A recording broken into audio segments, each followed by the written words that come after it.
Me follé a mi jefe el jueves por la tarde. Así empiezo, porque no hay otra manera de contar esto sin dar rodeos. Ni siquiera sé por qué lo hice exactamente. No estaba enamorada. No buscaba sentirme viva. No me sentía abandonada por Daniel, mi marido. Simplemente ocurrió. Una hora después de terminar una reunión aburridísima sobre presupuestos, él me miró como si lo supiera todo. Como si ya hubiera decidido que yo iba a decir que sí. Y lo hice. Lo peor de todo es que fue rápido, torpe y absolutamente decepcionante. No hubo pasión ni química ni ese momento en que sientes que estás haciendo algo inevitable. Fue incómodo. Me subí las medias en silencio mientras él me preguntaba si quería un café. Y ahí, en ese momento, fue cuando sentí algo raro. No culpa. No todavía. Fue como si algo se hubiese roto por dentro, algo que no sabía que tenía. Salí de su despacho, fui al baño de la oficina y me miré en el espejo como si estuviera viendo a otra persona. Sonreí, incluso. Por la absurdez del momento. Volví a casa como siempre, como si nada hubiera pasado. Preparé la cena, me duché, me puse el pijama de algodón que odia Daniel y nos sentamos a ver una serie de crímenes que él adora. Cuando me preguntó si había tenido un día tranquilo, le dije que sí. Y era verdad, en parte. Nadie se había enterado. Nadie me miró distinto. Nadie supo que, ese día, había hecho algo que no tenía solución. Lo irónico es que yo no lo estaba buscando. No tenía una vida miserable. No era una esposa aburrida ni una mujer insatisfecha. Daniel y yo teníamos una rutina bastante cómoda. Un piso en el centro de Granada, 2 gatos, cenas los viernes, sexo cada tanto pero sin quejas. Él es de los que planchan sus camisas con esmero y doblan los calcetines como si eso tuviera alguna importancia. Y yo era la que solía decir que no creía en las infidelidades porque siempre se puede hablar. Lo gracioso es que hasta ese jueves, jamás había engañado a nadie. Después de aquello, no sentí urgencia por repetirlo. No volví a buscar a mi jefe. No nos escribimos. Ni una palabra más allá del protocolo habitual de oficina. Fue como si ambos hubiéramos decidido no mencionar nunca lo que pasó. Y aún así, en mi cabeza, el silencio era ensordecedor. Me sentía una impostora. Una actriz haciendo de esposa. Cada palabra con Daniel me sonaba a cartón. Y entonces ocurrió lo que lo cambió todo. Un detalle insignificante, algo que a cualquiera le habría pasado por alto. Un martes, Daniel volvió a casa más tarde de lo habitual. Traía vino, y sin que fuera nuestro aniversario ni nada, me propuso salir a cenar a un sitio nuevo en el Albaicín. Fue raro. Demasiado raro. Él no improvisa nunca. Durante la cena, se mostró nervioso, pero no por una pelea. Era ese nervio de alguien que se está aguantando algo. Pensé que tal vez había perdido el trabajo. O que estaba enfermo. Pero cuando llegamos a casa, se fue directo al trastero. Allí guardamos cosas viejas, cajas con papeles, recuerdos. No entendí nada hasta que volvió con una maleta que hacía años no usábamos. Tengo que preguntarte algo, me dijo. Y fue entonces cuando me di cuenta de que sabía algo. Pero no era lo que yo pensaba. Daniel dejó la maleta en el suelo del salón como si pesara más por lo que significaba que por lo que contenía. Yo estaba de pie junto al sofá, inmóvil, intentando adivinar qué iba a decir. Él se quedó en silencio un rato, me miró sin decir nada y después se agachó, abrió la cremallera y sacó una carpeta de plástico gris, de esas que guardamos con documentos viejos o papeles de la hipoteca. La puso encima de la mesa de centro y se sentó a mi lado sin dejar de mirarme. Todo su cuerpo decía que estaba esperando algo, pero no sabía si quería una confesión o simplemente que me pusiera nerviosa. Yo tampoco hablaba. Solo escuchaba el ruido de mi propia respiración, que de pronto me parecía demasiado fuerte, demasiado evidente. Daniel cogió la carpeta, la abrió con cuidado, como si estuviera a punto de mostrarme una radiografía, y sacó un sobre. Dentro había fotos, muchas fotos, todas impresas en papel mate. Algunas estaban algo torcidas, como si se hubieran sacado desde lejos o desde un ángulo difícil. La primera que puso sobre la mesa mostraba a mi jefe y a mí saliendo del edificio de la oficina. Era una foto perfectamente normal, no había nada en nuestra postura ni en nuestras caras que delatara nada. Pero luego vino la segunda. En esa estábamos dentro de un coche, y él tenía la mano en mi muslo. La tercera era aún peor. Salíamos del hotel que está a 3 calles de la oficina, el de fachada beige con toldos verdes. En esa, mi cara estaba completamente visible. No había forma de negarlo. No supe cuánto tiempo había pasado entre foto y foto. Me quedé mirando el montón de imágenes como si no fueran mías, como si se tratara de otra persona, alguien que se parecía a mí, pero que no tenía nada que ver conmigo. Daniel no dijo nada durante varios minutos. Me dejó que las mirara todas. No sé si quería torturarme o simplemente estaba esperando que dijera algo que explicara lo que había visto. Finalmente, habló. Su voz era baja, contenida, como cuando se esfuerza por no gritar. ¿Me lo ibas a contar tú o tenía que contratar a alguien más? No supe qué responder. Lo primero que pensé fue en negarlo, en decir que no era lo que parecía, pero ni siquiera yo me creía esa frase cuando la escuchaba en otras personas. Así que me limité a tragar saliva, a dejar las manos sobre las rodillas y a intentar parecer tranquila. Pero por dentro me estaba quemando la cara. Sentí las orejas arder. No de vergüenza, sino de rabia por haber sido tan estúpida. Fue una vez, dije al fin, y en cuanto lo solté, supe que no era suficiente. Él sonrió. Una sonrisa seca, sin alegría, solo para señalar que lo que acababa de decir era una estupidez. ¿Una vez? ¿Y las fotos de otros días qué son? ¿Montajes? Me quedé callada. No sabía cuántas fotos tenía ni desde cuándo sabía la verdad. Tampoco quería preguntarlo. Cada dato que me diera iba a ser como una piedra más que se me clavaba en la espalda. ¿Cómo supiste? Intenté preguntar, pero él me interrumpió. ¿De verdad quieres saberlo? ¿O solo estás buscando la forma de salvarte? Y ahí me di cuenta de que ya no había nada que salvar. Me había descubierto. No solo el hecho en sí, sino el silencio, la mentira continuada, las semanas de rutina falsa, las cenas, los domingos en pijama, los desayunos que compartíamos como si nada estuviera pasando. Y lo peor de todo era que, hasta ese momento, no había sentido nada. Ni culpa, ni angustia, ni esa emoción de estar haciendo algo prohibido. Nada. Solo vacío.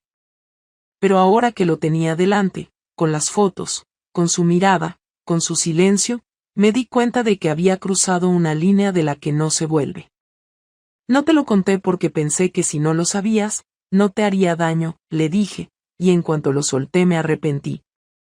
Era una frase estúpida. Una forma infantil de justificar lo que no tiene arreglo. Daniel se levantó del sofá. No gritó. No rompió nada.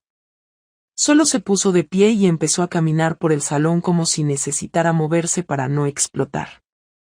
Me he pasado la última semana pensando si quería seguir contigo, si esto era algo que podíamos arreglar, dijo mientras se pasaba una mano por la nuca. Pero no lo es. No porque te hayas acostado con él. No solo por eso. Es por todo lo demás. Porque seguiste viniendo a casa como si nada. Porque me besaste después de estar con otro. Porque me miraste a los ojos sabiendo que estabas mintiendo. Eso no se arregla con una disculpa. Me mordí el labio. no quería llorar. No delante de él. Porque si empezaba, no iba a parar, y sabía que eso no cambiaría nada. No me iba a perdonar. No iba a olvidarlo. No iba a mirarme igual. Y lo peor de todo es que no sabía si yo quería que lo hiciera. Tal vez una parte de mí quería destruir todo. No sé si por aburrimiento, por rabia, por frustración o por simple cobardía. ¿Qué vas a hacer?, pregunté al final, con una voz que ya no parecía mía. Lo tengo bastante claro, respondió mientras cogía las fotos y las guardaba en la carpeta. No voy a hacer escándalos, no voy a decirle nada a tu jefe, no voy a arruinarte la carrera. Pero tampoco voy a quedarme aquí esperando a que un día vengas con otra historia. Me voy mañana. Ya tengo sitio donde quedarme. No me sigas, no me llames, no me busques. Y así, sin más, se fue a dormir. Me dejó sola en el salón, con la carpeta cerrada sobre la mesa, el vino sin tocar, y esa sensación de que todo había estallado sin ruido. No hubo insultos. No hubo golpes. Solo una certeza: Daniel ya no era mi marido. Y yo ya no era la misma.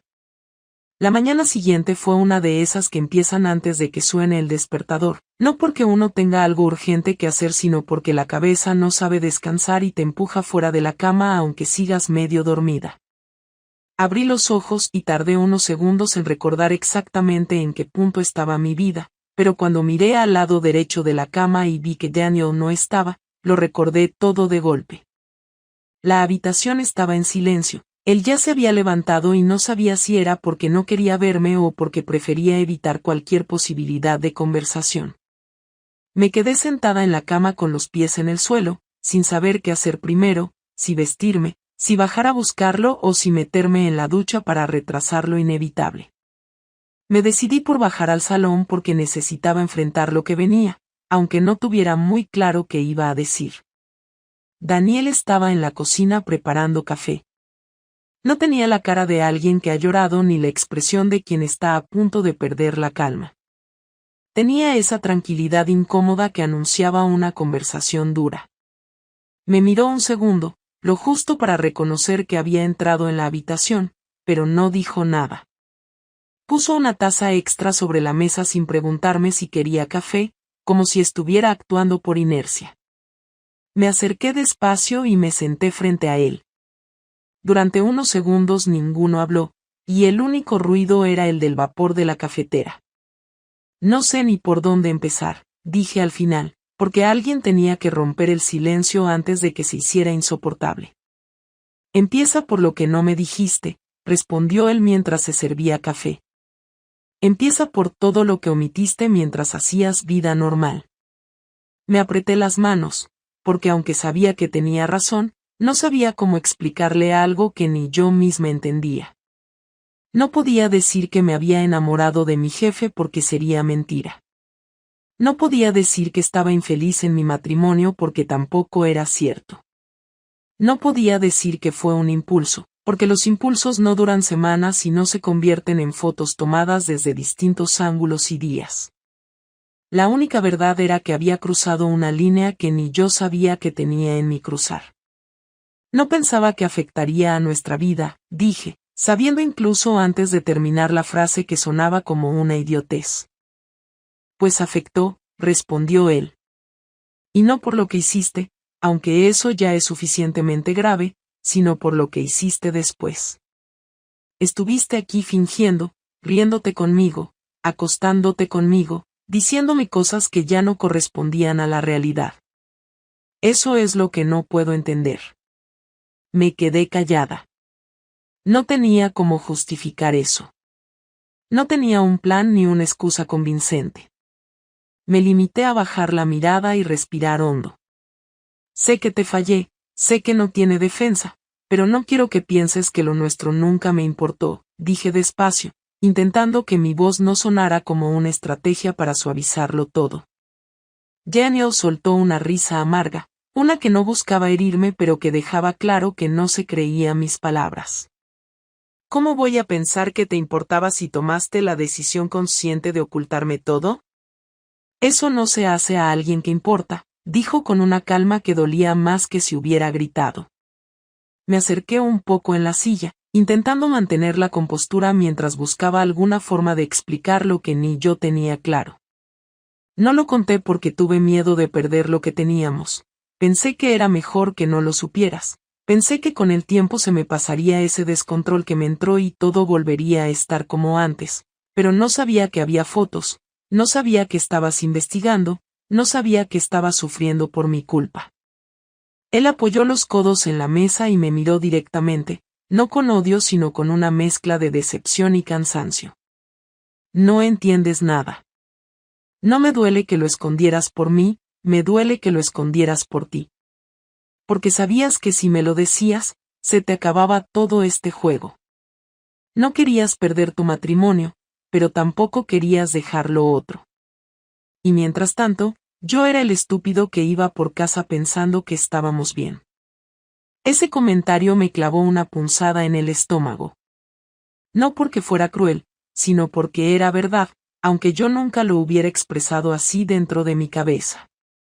Me quedé en silencio porque no tenía cómo negarlo sin volver a mentir.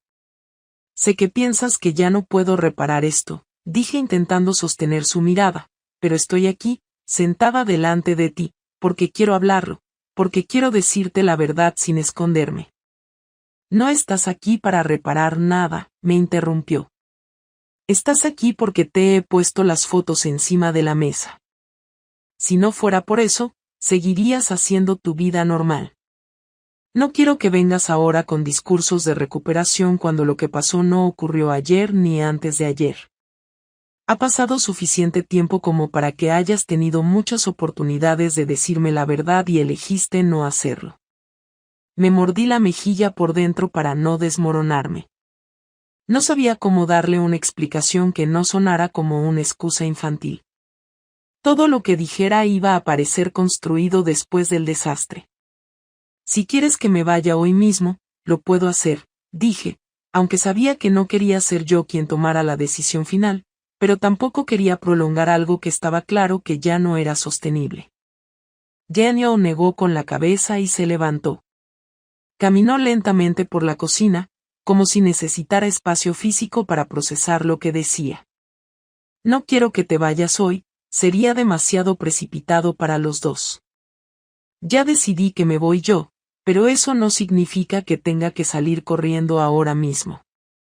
Quiero ordenar mis cosas, quiero pensar con claridad y no quiero montar una escena que nos deje peor de lo que ya estamos.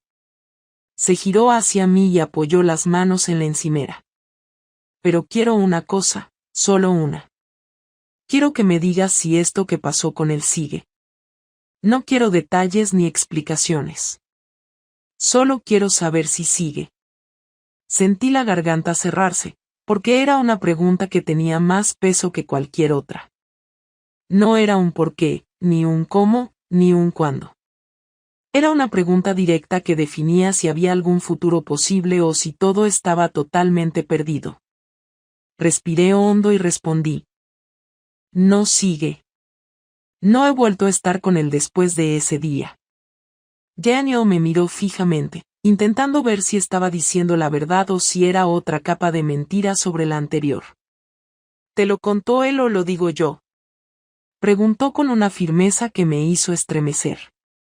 No me lo contó nadie. No he vuelto con él. No he buscado nada más con él. Ni mensajes ni encuentros. Nada. Él asintió despacio, sin mostrar alivio ni satisfacción. Era una reacción neutra, como si lo que acababa de decir no cambiara realmente nada, pero al menos marcaba un límite. Bien, dijo. Es lo único que quería dejar claro antes de irme. No por ti, sino por mí. No quiero irme pensando que llevo años compartiendo cama con alguien que quiere otra vida y no se atreve a decirlo. Se quedó en silencio unos segundos. Después añadió algo que no esperaba. Vamos a pasar el día en la casa sin hablar de esto. Necesito espacio para pensar, pero no quiero que esto termine en un desastre todavía mayor. Mañana cuando me vaya, ya hablaremos de cómo seguir con los papeles, con las cosas de casa y con lo demás.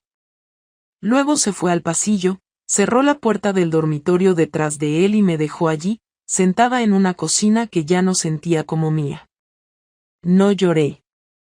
No porque no lo mereciera o porque no estuviera destrozada, sino porque en ese momento no tenía fuerzas ni para eso. Me quedé quieta, mirando la taza de café que él había puesto para mí, y supe que la conversación que acabábamos de tener no había sido el final. Era la antesala de algo peor, algo que estaba por venir y que no tenía marcha atrás. Daniel se fue de casa 2 días después, sin dramatismos ni escenas, solo con 2 maletas y una carpeta negra bajo el brazo. No hubo abrazos, ni despedidas largas, ni siquiera un último intento por arreglar algo. Me dijo que pasaría a recoger el resto de sus cosas otro día, que ya me avisaría, y después bajó por las escaleras sin mirar atrás. Desde el balcón lo vi subir al coche, cerrar la puerta con calma y conducir hacia la esquina como si fuera a hacer la compra y no a dar por terminado nuestro matrimonio. Me quedé allí de pie, en bata, con el pelo atado mal, sin saber si debía llorar o simplemente cerrar la ventana. No lloré. Me quedé en silencio, como si estuviera esperando instrucciones de alguien que no iba a venir. Durante ese primer día sola, pasé las horas recogiendo ropa suya que todavía estaba doblada en los cajones, guardando sus zapatos en la caja que dejó abierta en el pasillo, y limpiando como si eso sirviera para ordenar también lo que llevaba dentro. No revisé su lado del armario. No quería enfrentarme al hueco exacto que él había dejado entre mis vestidos, ni al espacio vacío donde siempre estaban sus camisetas. Lo que no sabía en ese momento era que Daniel no solo había decidido irse, sino que tenía un plan que llevaba semanas organizando sin que yo lo notara.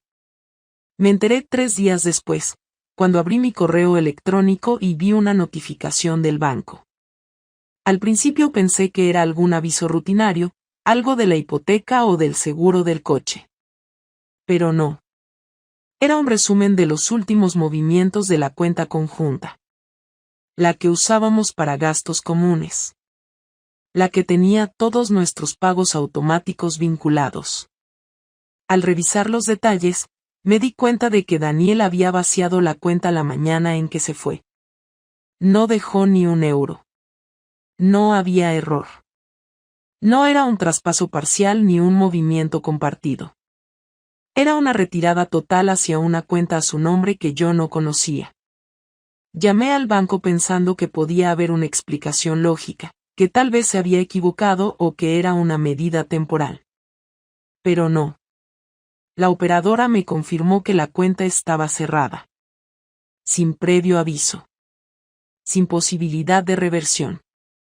Me senté en el suelo del salón con el móvil todavía en la mano. Respiraba rápido, sin control. Revisé la aplicación del banco para verificar el resto de mis cuentas. La mía personal seguía igual, pero en esa teníamos muy poco porque la mayor parte del sueldo de Daniel se movía directamente a la conjunta. Era su forma de llevar la economía de casa. Él ingresaba ahí, yo me ocupaba de los pagos. Después del banco vinieron las notificaciones de servicios impagados. El recibo de la luz, el del agua, incluso el seguro del coche. Daniel había cambiado todos los datos de contacto, los métodos de pago, incluso se había dado de baja en varios servicios que usábamos los dos, como el streaming y el seguro del hogar. Me estaba dejando sin respaldo económico, sin acceso a lo esencial, pero lo hacía de una forma legal, precisa, sin necesidad de enfrentamientos directos. Era una forma de castigo tan calculada que me pareció peor que cualquier grito o insulto. Intenté llamarlo. No contestó. Le escribí un mensaje corto, sin reproches, solo para preguntarle por qué había hecho eso, por qué no me lo había dicho antes de irse. No hubo respuesta. Esa misma noche, me llamó Marta, una compañera del trabajo que también conocía a Daniel desde hacía años. Me preguntó si estaba bien. Le dije que sí, aunque sabía que mi voz no lo estaba transmitiendo. Me dijo que había recibido un correo de Daniel. Ahí fue cuando supe que lo que estaba haciendo no terminaba con las cuentas. Me escribió directamente, me dijo ella, con una mezcla de incomodidad y sorpresa. Me contó que se fue de casa, que descubrió lo tuyo, y que necesitaba dejar las cosas claras. No me pidió que me metiera, solo quería que lo supiera. Me quedé callada. Era obvio que Janio estaba contactando a gente en común para asegurarse de que su versión quedaba registrada primero. No lo hacía para arruinarme con chismes, lo hacía con hechos, con fechas, con capturas. Me imaginé la cantidad de correos que habría enviado en esas 72 horas. Compañeros, amigos comunes, incluso algunos familiares que apenas veíamos pero que seguramente habían recibido ya su notificación de traición confirmada. ¿Le ha escrito a alguien más? Pregunté, aunque ya intuía la respuesta. A Lucía también, creo. Y a Diego. Bueno, al menos son los que me han dicho algo. Lo siento, Laura, no sabía que estaban tan mal. No respondí. No porque no supiera qué decir, sino porque ya daba igual. Colgué y me senté en la mesa de la cocina. Apoyé los codos, me tapé la cara y ahí sí, lloré. No por la cuenta vacía ni por la humillación pública. Lloré porque por primera vez entendí que todo lo que estaba perdiendo no tenía arreglo. Daniel no estaba reaccionando desde el dolor. Estaba ejecutando un plan. Había tenido tiempo para pensar cada paso. Y yo no lo vi venir. Durante los días siguientes, comenzaron a llegar mensajes de conocidos. Algunos con tono neutral, otros con una simpatía falsa que intentaba no sonar a me lo contó Daniel. Noté cómo cambiaban sus formas de saludar, cómo evitaban ciertos temas. Me convertí en la que lo engañó. La que arruinó el matrimonio perfecto. La que ya no podía mirar a nadie sin pensar si sabía o no. El colmo llegó el viernes, cuando recibí una carta certificada del abogado de Daniel. No fue una demanda, aún no. Era una notificación previa, una advertencia formal. En el documento me informaban que Daniel renunciaba a cualquier intención de reconciliación y que deseaba llevar a cabo una separación con división total de bienes. Lo había redactado todo con precisión. Incluso mencionaba el nombre de mi jefe. No había ninguna amenaza, pero sí un detalle que me golpeó con más fuerza que el resto. En el punto final del documento decía que había reunido evidencia suficiente para solicitar una separación por causa justificada y que, por respeto a nuestra historia, prefería evitarlo si yo aceptaba las condiciones sin oposición. Esa frase me dejó congelada. Lo había convertido en una especie de ultimátum silencioso. O aceptaba desaparecer sin pelear o se encargaría de que toda mi vida laboral y personal se viera manchada de forma definitiva. No contesté ese mismo día. Guardé la carta, salí a la calle y caminé sin rumbo por el barrio. Necesitaba respirar otro aire, uno que no tuviera el olor rancio del miedo. Cuando llegué a casa ya era de noche. Me senté en el sofá, encendí la tele sin volumen y me quedé allí, mirando a la pantalla como si pudiera decirme qué hacer. Me sentía desnuda, no en el sentido físico sino como si todo lo que era, todo lo que había construido, se hubiera ido con él. Daniel no solo me estaba castigando, estaba borrándome de su vida con una frialdad quirúrgica. Y lo peor es que lo estaba haciendo bien. La llamada llegó el martes a las 8 de la tarde. No era un número que tuviera guardado, pero lo reconocí al instante porque era el fijo del piso de su hermana. Contesté sin pensarlo demasiado, como si aún tuviera ese reflejo de cuando estábamos bien, de cuando cualquier llamada suya significaba algo cotidiano. Daniel estaba al otro lado, con un tono más bajo del que recordaba, sin agresividad, sin ese rencor afilado que había sentido en sus últimas palabras. Me preguntó si podía venir al día siguiente a recoger el resto de sus cosas. Le dije que sí, claro, sin poner condiciones. Él me respondió que no quería pasar más de 1 hora, que prefería que no estuviera nadie más en casa. Asentí aunque él no pudiera verme, y lo único que se me ocurrió añadir fue un ¿quieres que prepare algo o solo vienes por tus cosas? Me respondió después de una pausa que solo quería hablar un momento cuando terminara. No supe si era una advertencia o una invitación. Colgamos sin despedirnos. No dormí bien esa noche. Me despertaba cada tanto con esa ansiedad rara que no deja lugar a sueños, solo a ideas sueltas y preocupaciones absurdas. Por la mañana limpié la casa como si eso pudiera ayudarme a manejar la incomodidad que venía. Me puse ropa neutra, ni demasiado arreglada ni de estar por casa, algo que no llamara la atención. Cuando Daniel llegó, no trajo más que una mochila y una bolsa de tela para llevarse sus libros y objetos personales. No dijo nada al entrar, solo un saludo breve, sin contacto visual. Caminó por el pasillo como alguien que alguna vez vivió ahí pero que ya no se sentía parte de nada. Empezó a sacar sus cosas del cajón del escritorio, del armario del baño, de una caja que habíamos dejado en el trastero con herramientas y cosas suyas. Todo lo hizo con calma, sin romper el silencio. Yo me mantuve en la cocina, sin meterme, solo esperando a que dijera algo. 1 hora después, como había prometido, se sentó en una de las sillas del comedor. Me hizo una seña para que me sentara frente a él. No llevaba ningún papel, ningún sobre, nada. Solo las manos sobre la mesa, cruzadas. No he venido a discutir, dijo. No quiero seguir con reproches. Solo quiero cerrar esto de la forma más limpia posible. Asentí con la cabeza, pero no dije nada. Sabía que si hablaba antes que él, iba a arruinar el momento. Me miró con una expresión que no era ni de rabia ni de tristeza. Era más bien una mezcla de resignación y cansancio. No estoy esperando una disculpa, continuó. Tampoco estoy aquí para perdonarte.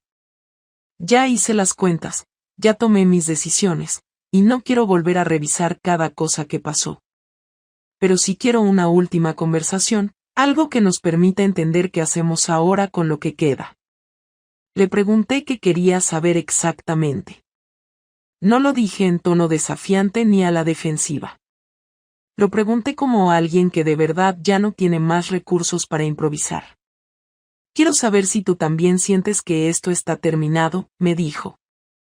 Porque yo ya lo tengo claro, pero necesito saber si vas a seguir negándolo, si vas a intentar reconstruir algo solo porque no soportas perder. Me quedé un rato pensando. No porque tuviera dudas, sino porque la respuesta que tenía no era fácil de decir. Era la verdad, pero esa verdad no me dejaba en buen lugar. No sé si lo nuestro estaba acabado antes de lo que pasó, empecé a decir. Pero lo que pasó lo destruyó del todo. Y no porque tú no puedas perdonar, sino porque yo sé que no te lo merecías. No puedo pedirte nada más. No sería justo. Lo arruiné, sí. Lo acepto. Y aunque no quiero que esto sea el final, también sé que ya no hay forma de volver a lo que teníamos. Daniel bajó la mirada un momento, como si procesara cada palabra. Luego levantó la cabeza y dijo algo que no esperaba. Durante mucho tiempo, pensé que si alguna vez nos separábamos sería por desgaste, por rutina, por falta de ganas. Nunca imaginé que fuera por algo así. No porque te creyera perfecta, sino porque creía que los dos sabíamos cuidar esto que teníamos. Pero ahora entiendo que no basta con querer. Se necesita respeto, honestidad, y cuando eso se rompe, lo demás es accesorio. No supe qué contestar. Lo que decía era cierto. No había nada en su discurso que pudiera cuestionar. Me limité a asentir de nuevo, esta vez con un poco más de tristeza en los ojos. ¿Tienes algo pensado sobre la casa? Me preguntó después, volviendo al terreno práctico. Si quieres que la vendamos, lo hacemos. Si prefieres que te pague tu parte, Podemos hablarlo, respondí. No tengo problema en que te quedes con todo si eso ayuda a que esto termine sin más desgaste. No quiero todo, me interrumpió. Solo quiero lo que me corresponde. No estoy buscando revancha. Ya me ocupé de dejar claro lo que necesitaba decir. No quiero dinero por dolor. Quiero salir de esto sin deberte nada, sin que me debas nada. El tono de su voz era tan preciso que sentí una punzada de respeto. Me dolía, pero no podía evitar admirar esa forma que tenía de sostenerse sin desmoronarse. Me di cuenta de que ya no era mi marido.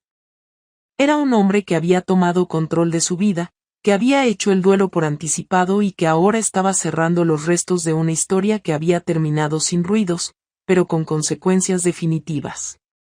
¿Vas a iniciar ya el trámite del divorcio? Pregunté después, con esa mezcla de curiosidad y resignación que me venía acompañando desde que se fue. Sí, respondió sin dudar. Mi abogada ya tiene todo listo. Quiero que esto se haga rápido. Si no pones obstáculos, podemos firmar en un mes. No los voy a poner, le aseguré. No voy a complicarte nada. Ya he hecho bastante. Se hizo un silencio incómodo. No era hostil, solo era ese tipo de silencio que llega cuando se ha dicho todo lo importante y ya no queda nada útil en las palabras. Me levanté para abrirle la puerta. Él recogió sus bolsas, se acomodó la chaqueta y me miró por última vez. Espero que te vaya bien, me dijo, y no lo dijo con sarcasmo, lo dijo de verdad, con esa sinceridad que duele más que cualquier reproche. A ti también, le respondí, y lo vi salir sin volver la cabeza. Cerré la puerta con la mano temblando y me apoyé contra ella, no porque no pudiera sostenerme, sino porque no sabía a dónde ir en esa casa que ya no me parecía mía. En ese momento, entendí que el final ya no era una amenaza. Era un hecho. Han pasado 5 semanas desde que Daniel salió por esa puerta y no ha vuelto a escribir ni a llamar. No le he escrito yo tampoco. No porque quiera hacérmela fuerte ni porque sienta orgullo, sino porque sé que no hay nada que decir que cambie lo que pasó, y porque él dejó claro que la última conversación era eso, la última. En ese tiempo he intentado volver a una rutina que tenga algún sentido, aunque el piso se me haga cada vez más ajeno. He dejado de dormir del lado derecho de la cama, no por dolor ni nostalgia, sino porque no tiene sentido ocupar un espacio que ya no me corresponde. Ya no desayuno en la mesa grande del salón, como antes, ahora prefiero la barra de la cocina, en silencio, sin tele y sin música. No he visto a nadie del grupo de amigos que compartíamos. No sé si porque ellos me han dado la espalda o porque yo no tengo energía para enfrentar sus miradas. Tal vez sea mejor así. Hay cosas que se reconstruyen con el tiempo y otras que simplemente no vuelven a ser. He seguido trabajando como si nada hubiera pasado, con esa especie de inercia automática que te permite vestirte, salir, fichar y aguantar 8 horas sin que se te caiga la cara de vergüenza. Nadie me ha dicho nada directamente, pero sé que algunos saben. Lo noto en los silencios incómodos, en las frases truncadas, en las conversaciones que se desvían cuando entro en la sala. Mi jefe no ha vuelto a acercarse a mí más allá de lo estrictamente laboral. No hay bromas, no hay sugerencias, no hay mensajes fuera de lugar. Fue una vez, sí, y no volvió a repetirse, pero el daño ya estaba hecho y eso es algo que ni él ni yo vamos a mencionar jamás. No sé si se enteró de que Daniel usó su nombre en el borrador del acuerdo de divorcio, pero si lo supo, no ha dicho nada. Tal vez porque entiende que si él habla, yo también puedo hacerlo, y ninguno de los dos quiere eso. La abogada de Daniel me envió el documento final la semana pasada. Lo leí detenidamente, sola, sin prisa, sin rabia. Lo firmé esa misma noche. No lo hice por resignación ni por castigo. Lo hice porque entendí que era lo que tocaba. La separación era inevitable y seguir fingiendo que quedaba algo que rescatar solo iba a alargar un proceso que ya estaba claro desde antes de que él me mostrara las fotos. No respondí al correo de la abogada. Solo reenvié el documento firmado y me limité a esperar la confirmación de que todo había quedado entregado. Me llegó al día siguiente. Ahora ya no hay nada que nos una legalmente. Ni cuentas, ni casa, ni papeles. Solo los recuerdos. Esos no se pueden borrar ni repartir. Durante estos días he pensado mucho en por qué lo hice. Ya no me escudo en que fue un error o en que fue un momento de debilidad. Eso sería infantil. Sé que fue una decisión. Una decisión absurda, egoísta, injustificable, pero mía. Y aunque intento buscar el punto exacto en el que empecé a desconectarme de lo que teníamos, no hay una fecha clara, ni un motivo evidente. No hubo una pelea grande ni una decepción profunda. Fue una acumulación de cosas pequeñas que nunca se dijeron, de gestos que se volvieron costumbre, de una distancia que fue creciendo sin que nadie se atreviera a ponerle nombre. No quiero echarle la culpa a Daniel.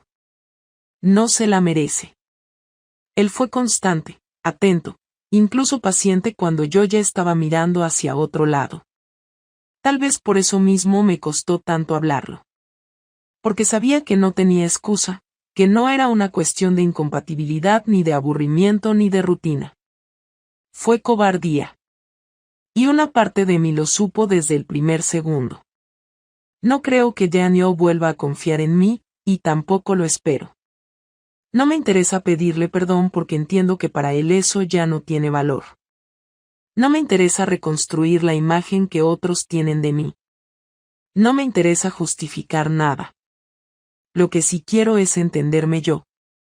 Saber cómo llegué a ser una persona que tomó esa decisión y qué puedo hacer para no repetirla, para no convertirme en alguien que siempre huye en lugar de afrontar lo que siente. Esta experiencia no me ha hecho mejor persona. No me ha vuelto más sabia ni más fuerte. Me ha dejado expuesta, me ha obligado a mirar cosas que no quería ver. Pero también me ha dado una claridad que antes no tenía. Ahora sé lo que perdí. Perdí a alguien que me respetaba, que construyó conmigo una vida sin promesas falsas, que me trató con dignidad incluso cuando yo dejé de hacerlo. Perdí una relación que no era perfecta, pero que tenía una base real. Perdí la oportunidad de hablar a tiempo, de decir lo que me estaba pasando, de enfrentarme a mis contradicciones antes de que se convirtieran en daño para otro.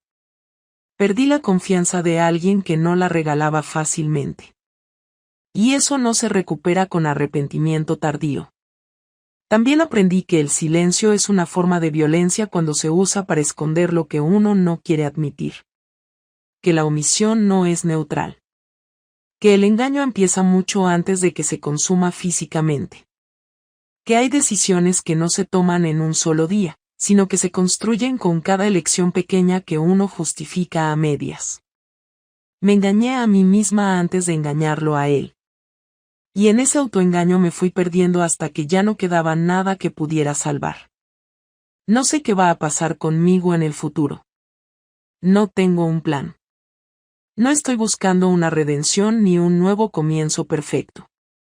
Solo quiero vivir con honestidad, aunque sea tarde. He pensado en cambiar de trabajo, en irme a otra ciudad, en empezar algo desde cero en un lugar donde nadie me conozca. Pero sé que eso no resuelve nada si no cambio lo que tengo dentro. El problema no era el lugar ni la gente.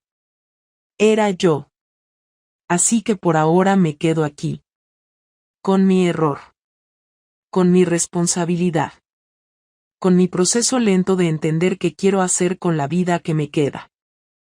A veces me despierto pensando que todo esto fue una pesadilla, que Daniel sigue en la habitación de al lado, que el sonido de la ducha es suyo y que el café que huele en la cocina lo está haciendo él.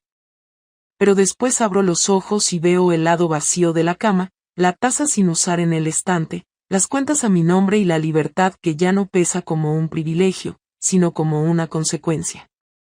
Y en esos momentos no me culpo, pero tampoco me consuelo. Simplemente asumo. Porque eso es lo único que me queda, asumir. Y aunque no me da paz ni me alivia, al menos me permite seguir. Sin mentiras. Sin disfraces. Con las consecuencias. Con todo. Como debe ser.